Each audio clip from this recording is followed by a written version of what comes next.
Hey guys! Welcome to Cupple. Please like and subscribe if you like this video. Fitbit is the current king of wearables, but for how much longer? The company has recorded 4 successive quarters of losses since the tail end of 2016, and that's a problem. Fitbit will publish its latest earnings results later today, and those numbers won't just tell us how the company is faring, but also how the wearables industry is doing as a whole. Since 2007, Fitbit has sold more than 70 million devices, from its early, belt-worn pedometers to the wrist-worn activity trackers that made its name. It's a brand that is synonymous with the wearables market, despite also selling headphones and smart scales. But the numbers suggest that the huge sales successes of 2015 and 2016 are not going to be repeated. The Apple Watch has undoubtedly put pressure on Fitbit, explained George Gigiashvili, CCS Insights wearables industry analyst. Unfortunately, Fitbit famously struggled to build a full-featured smartwatch, with the Ionic making its debut in late 2017.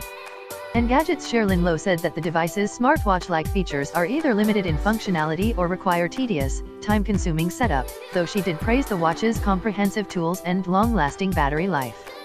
The Ionic's long gestation enabled others to steal Fitbit's lead at the high end, with Apple being a clear beneficiary. Sales of the Apple Watch are believed to have surpassed those of the entire Swiss watch industry for the 2017 holiday season. CCS latest report claims that Apple has become the market leader, while Canalys believes that the Apple Watch accounts for 51.6% of all smartwatches ever shipped. Fitbit can console itself knowing that it remains a big deal in the fitness market, but that position is under threat. CCS believes that just 2 companies, Fitbit and Huami, account for 80% of the global activity tracker business. But Huami, the Chinese company that designed the Xiaomi Mi Band, has now edged ahead in the market, thanks to its enormous home market advantage in China. But even that battle may not be worth fighting for long, since the report believes that the tracker industry has shrunk by 18%. IDC analyst Francisco Geronimo agrees, saying that the growth is now all in smartwatches rather than simpler, cheaper fitness trackers.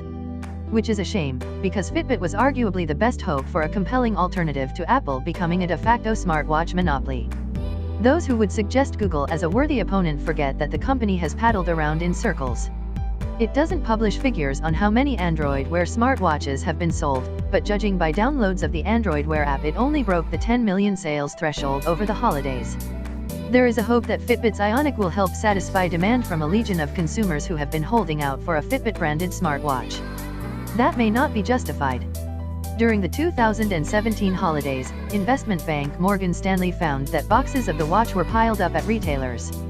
When Fitbit publishes its figures, the most important number will be the volume of devices that it sold across 2017. Fitbit shipped 21 and 23 million units in 2015 and 2016, says Gigiashvili, but he expects the 2017 total to be 14 million trackers and just 1 million smartwatches. IDC's Geronimo is more optimistic about Fitbit's sales, believing that the Ionic is likely to be one of the 10 best-selling wearable devices of 2017. He says that's going to be a big achievement, especially since the watch only launched in October. Separate from the volume of devices that Fitbit has sold, or shipped, will be the amount of money it's been able to bring through the door. The company reported revenues of $574 million in the last 3 months of 2016, and it needs to do significantly better to avoid more red ink on its spreadsheets. Fitbit does, at least, appear to understand that its dominance in the consumer wearables market is under threat, and